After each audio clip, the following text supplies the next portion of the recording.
అవునా? తెలుగు మ్యాట్రిమోనీకి థ్యాంక్స్ చెప్పాలి. 26 ఏళ్ల క్రితం ఇదే తెలుగు మ్యాట్రిమోనీ ద్వారానే వేళమ్మకి పెళ్లి చేశాం. పెళ్ళంటేనే తెలుగు మ్యాట్రిమోనీనే. తమిళనాట కొత్త ప్రభుత్వ ఏర్పాటు ఎపిసోడ్ సస్పెన్స్ థ్రిల్లర్ గా కొనసాగుతోంది. రాష్ట్రంలో రాజకీయ సమీకరణాలు గంటకి మారిపోతున్నాయి. టీవీకే చీఫ్ విజయ్ కు సీఎం కుర్చీ దక్కకుండా ద్రవిడ పార్టీలు అనూహ్య ఎత్తుగడ వేశాయన్న ప్రచారం జోరుగా జరుగుతోంది. బద్ద వ్యతిరేక డిఎంకే అన్నా డిఎంకే మధ్య పొత్తు చర్చలు జరిగాయనే టాక్ వినిపిస్తోంది. ఇక అయితే అదంతా ఒట్టిదేనంటూ ప్రధాన పార్టీలు కొట్టిపారేస్తున్నాయి. మరోవైపు మ్యాజిక్ ఫిగర్ తో వస్తేనే ప్రభుత్వం ఏర్పాటుకు ఒప్పుకుంటానని తనను కలిసిన విజయ్ ని తిప్పి పంపేశారు గవర్నర్. తమిళనాడులో కొత్త ప్రభుత్వ ఏర్పాటు ప్రక్రియ ఎత్తుకు పై ఎత్తులతో రసకందాయంగా కొనసాగుతోంది.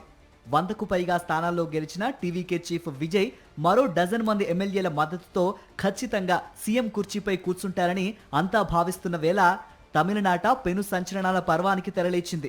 గంటకు ఊహించని మలుపులతో అధికార పీఠం చివరికి ఎవరి పరమవుతుందో ఎవరూ చెప్పలేని అనూహ్య పరిస్థితి ఏర్పడింది.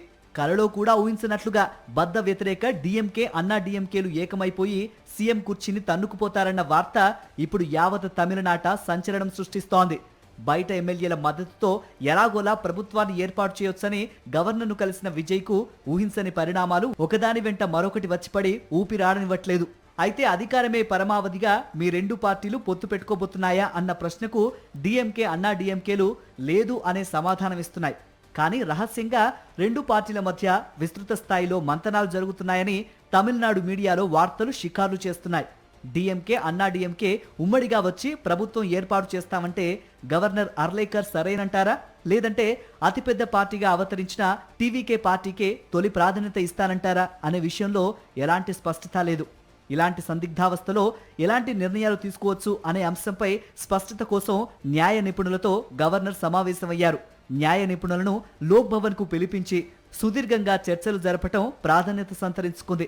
రాత్రి 10:30 గంటల దాకా ఈ సమావేశం జరిగినట్లు తెలుస్తోంది. అంతకుముందు తమిళనాట పలు నాటకీయ పరిణామాలు సంభవించాయి. మొన్న మంగళవారం రాత్రే టీవీకేకు మద్దతిస్తామని కాంగ్రెస్ ప్రకటించింది.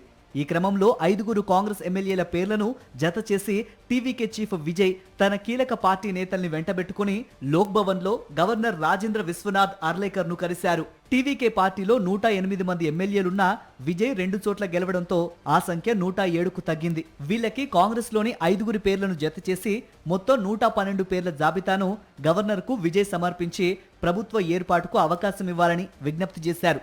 అయితే అందుకు గవర్నర్ సమ్మతి తెలుపలేదు. 118 మంది ఎమ్మెల్యేలతో స్పష్టమైన మెజారిటీ వచ్చాక తిరిగి తన వద్దకు రావాలని విజయ్కు గవర్నర్ సూచించారని విశ్వసనీయ వర్గాలు వెల్లడించాయి. దీంతో నిరాశతో విజయ్ వెనుదిరిగారు.